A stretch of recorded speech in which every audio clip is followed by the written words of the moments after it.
Okay.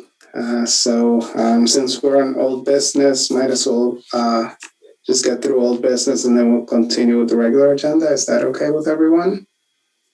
Okay, so the next thing we have as old business is Clark Richter. I believe I saw him on the screen. He had sent a communication requesting for us to discuss public access television. He wasn't able to join us last month, but he's here today to speak on it. Clark, can you unmute yourself? Can you hear me? Yes, I can. Hi, Clark. Thanks for having me here today and speaking about that. Do you mind if I share the resolution that I'm talking about to the screen, or you're just... Sure. We had it already. I think it's already on the agenda. Does everybody have that? It's 137 of 1995. Yes. We've received this before. Okay. Yes, so we already have it on the agenda. So I believe everybody looked at it. It was on last month, and I had asked Elisa to put it on for this month again. Okay, so I just wrote like a couple paragraphs down. I'm trying my best to, try to write everything down, make sure I don't forget anything, and try to stay positive and try to keep advocating for the cable subscribers out there. Which currently I just signed up. Not only I get internet, but now I'm signing up for cable now. So now I'm going to be paying that franchise tax, which I'm going to be talking about. So a long time ago, I mean, since 1995, Kingston used to be called Time Warner. They have to do a franchise tax for the right of way of the wires, the poles, and the streets and stuff like that. So basically, to make it simple, is they're allowed to collect an extra fee from the cable subscribers. Only the cable subscribers. The internet subscribers don't have to pay that fee. I'm not sure why, but let's leave it at that. Out of just alone what the City of Kingston collects is, up until now, I believe it's $410,000. Is that correct? You could if that's not correct, please correct me if I'm wrong. In any form. So the resolution from the council was crafted saying that there's supposed to be 5 appointees to the Cable Commission, which there were in the past. There were 5 members, city residents. No, I believe there was no city workers allowed to be on, or even aldermans, or even anybody. It was supposed to be the members of the cable rural subscribers there. So, and then each town, there's Marbletown, Hurley Town, Kingston, Rosendale, and Esopus. They don't collect the Esopus right now because that's where the station is over there, being provided. The calendar or anything. I mean, if anybody wants to put a show or whatever, you just have to burn a DVD. It's not as easy as putting it on the internet like we're doing now. So each town appoints 1 member of the community to sit on that board. And that's the way it worked in the past. The one trouble is like that is because of the thinking of the past administration, and I'm not going to, throw any swords here or remotes, all right, anybody. It's never been funded. It's always been like, well, we're going to take this money, the extra tax from the cable subscribers, and we're going to use this for plowing the streets, whatever we see fit. So we normally, I mean, my thinking is like, because Saudi's has a great public access, I had a meeting with New Paltz, 23, and they actually get funded, but their funding just got cut for some reason, probably because of the whole stuff, Tacoma taxes and stuff like that being, but let me go back to say that reality, if you want to get the public interact with government, you even if you because of the past of politics, it's going to happen. It can happen right now on the internet. You can't stop somebody going on YouTube and saying anything to do about Kingston or any, generally speaking. So I would suggest that the city would take that and invest in it and use it for emergency uses, or even like trying to come up with an idea of this is the way I think that public access should be. Can you work with that? And then not funded it, don't the city of Kingston, I would say, like, just at least $50,000 or even anything would benefit that station to make it more, I would say, informational, where you could put like, we're having a health issue here. Everybody needs to wear a mask in the city of Kingston. I mean, right now the mayor goes on Facebook and posts this. There's no reason why he can't do that on that station. I mean, I've been doing his press conferences, his state of his city address. I've been to councils. I've been doing that for years, for like decades, since I've been involved. And I just got recognized from Esopus being an advocate, and I've never really got anything but, no, you can't have any, you can't do that. And I'm fine with that. It's like, just Ulster told me flat out, I'm not getting any, there's no money coming to that station, regardless. And that's fine, because I'm going to take that recording of that meeting, and I'll let the public watch them, not me saying it, watch them saying it. While in turn, the cable subscribers are paying the franchise money to fund Ulster. But that's just the way every town should like think of it as like, this is a good avenue for. Clark, Rennie Scott Childress had a question. Go ahead. Clark, do you have an idea of what the viewership was of the local public access before it was shut down in the turmoil that closed it?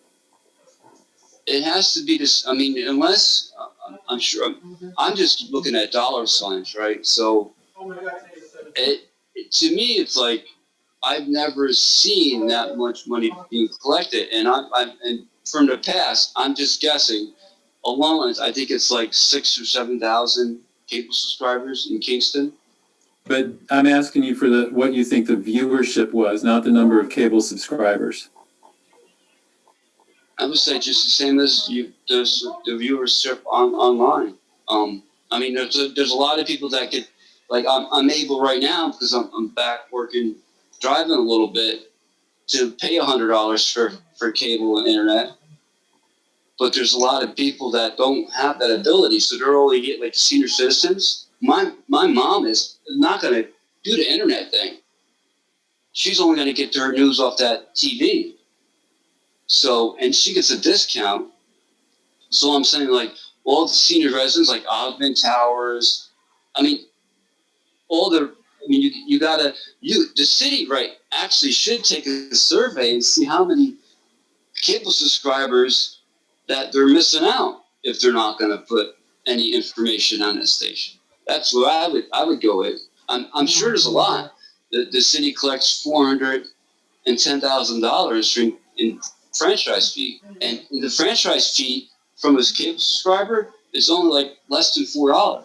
So I mean, if you do the math, there's a lot of cable subscribers out there, and my understanding is like you really don't get them saying anything until like Spectrum raises their cable bill up, right, or caps them. Which I'm sure it's going to come down to. I mean, there's nobody speaking for the cable person itself. And I look at it this way: it's like there's a lot of, I would say, viewerships. I can't tell you how many, but there's it was being watched to the point where, you know, the city hall was getting phone calls. And not only city halls, but the rest of the towns, right? And it was just looked on with the politics of it. It was just looked on. It wasn't very positive. So I think you would find more people watching it or want to watch it if it was more. I mean, the more and more, like, I think you would probably should be more concerned about losing cable subscribers, right? Because the more cable subscribers that you lose, the less money the Kingston will collect. So it's like, I look at it as like, I don't know, can Kingston take a survey how many cable and internet subscribers for Spectrum?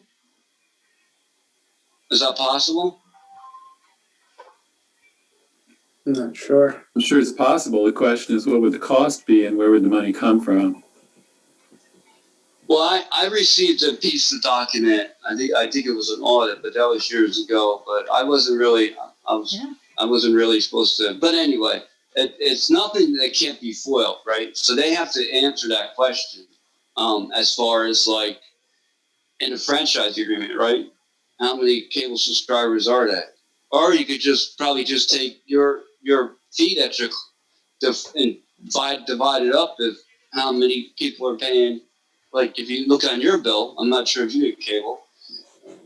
It would show you if you only get internet, you don't pay that franchise. So you're losing that fee by somebody just going on the internet. So, Clark, I have a question because we were confused last month about what your request actually was, because it seemed like you were asking for a commission to be set up, but now It now was that you're already saying set up. it's- It was already set up. Well, your communication said Kingston doesn't have any appointees to that commission. So, and now you're asking. It seems like you're asking for us to establish a public access channel. So, can you just clarify what your request is? I apologize. Yes, I want to clarify that because I listened to last month's meeting, and I definitely want to clarify it.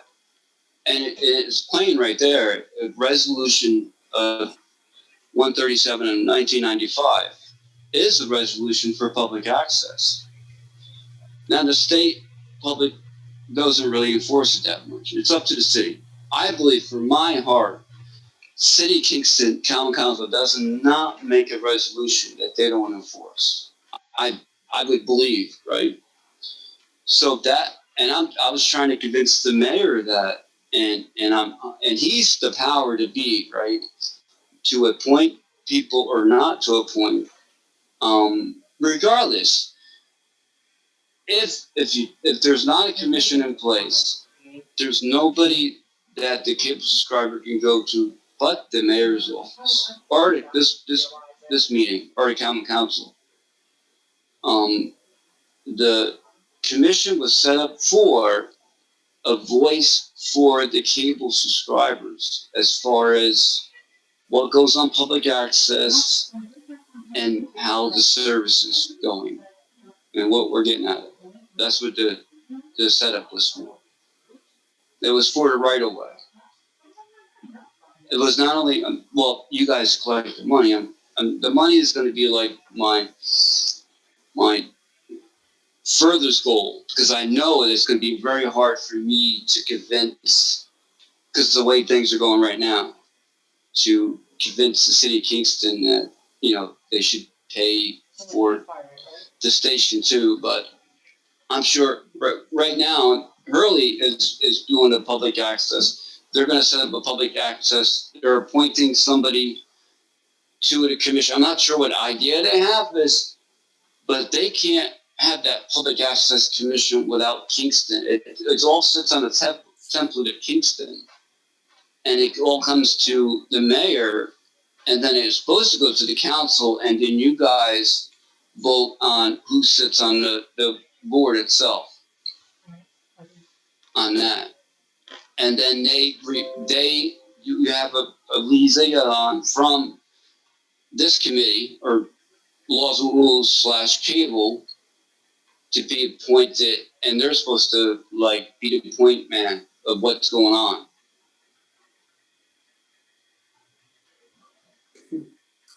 Does anybody have a question? Dan, can you clarify for us what that resolution he's referring to is intended to do? The resolution was intended to set up a commission to administer a benefit that was provided pursuant to a contract that expired 20 years ago. The contract expired, it's no longer relevant.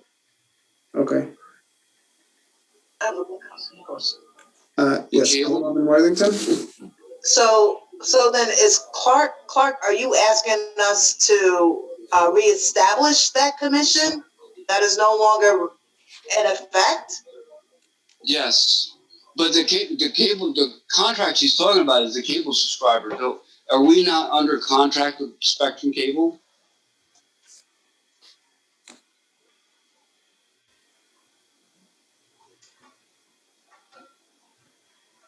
We have a different contract with a different cable provider. The contract that led to the commission expired decades ago.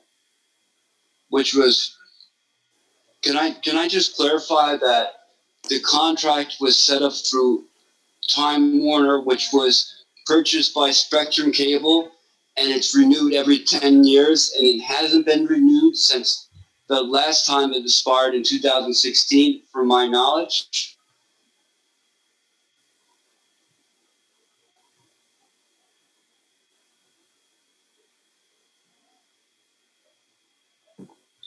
Chairman, I don't know if you want me to answer that.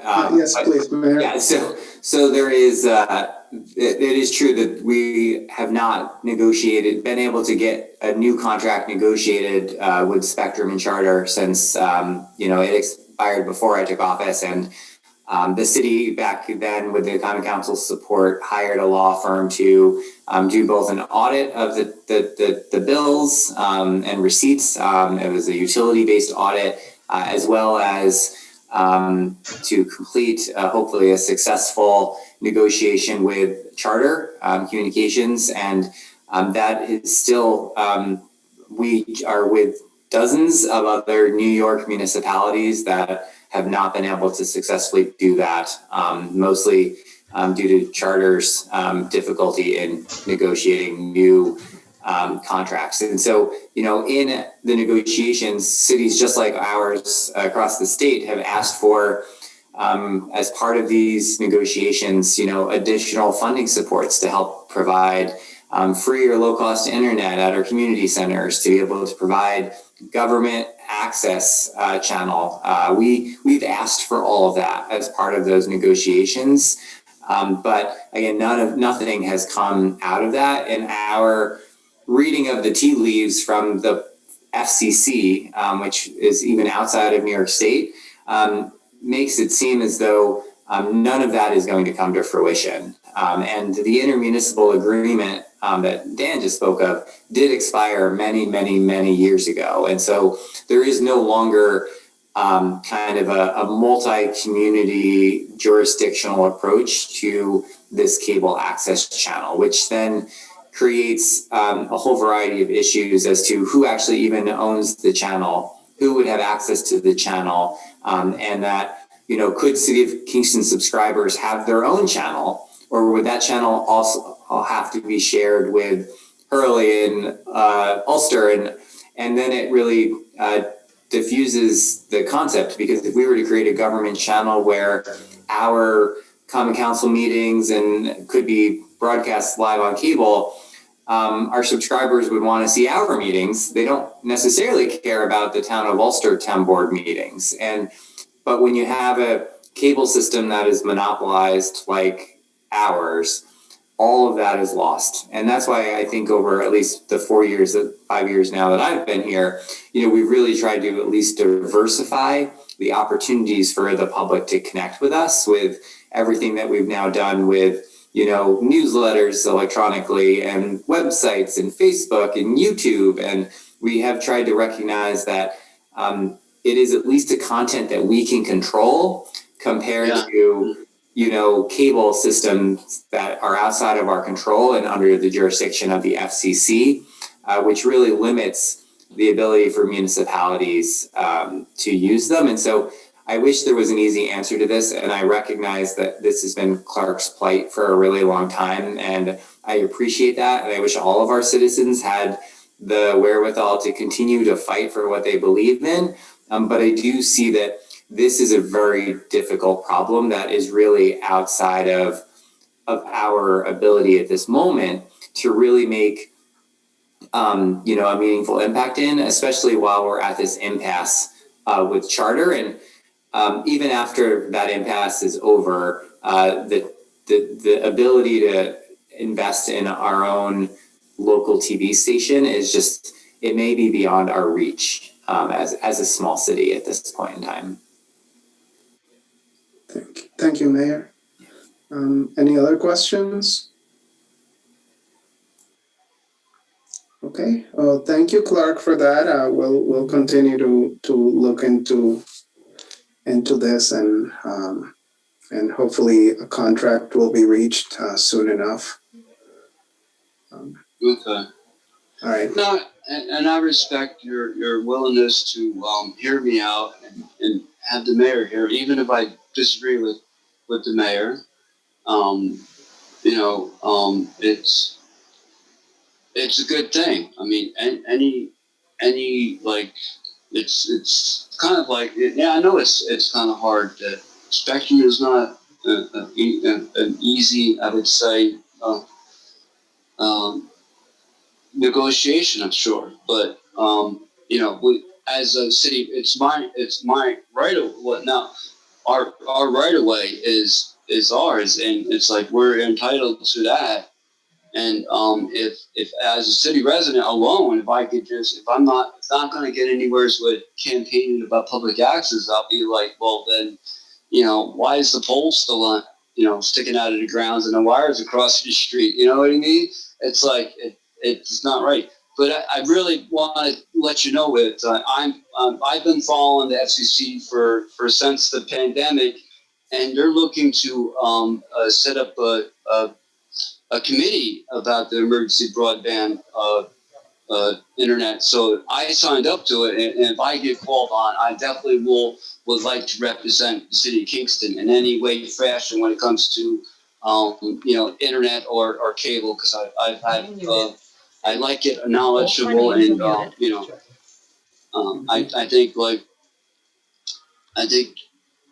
know the whole public access won't ever come back the way it should be, but the way the technology is, you could utilize both to keep it flowing on that. And I think that's what the FCC right now is missing, is they're just letting the whole cable thing like fly out the window. When they do that, then you know what's going to happen. The money's going to go with it too. So if I was the city or town, I would say there's an opportunity here. Let's grab it. And I guess the mayor just mentioned about everybody grabbing their own channel, which I see that now, but that doesn't benefit the senior citizen watching the TV, and they're only paying for TV. They don't care about the internet thing. A lot of people don't, or trust the internet, and I respect that. Thank you very much. Thank you, Clark, and thank you for your commitment. Yeah. All right.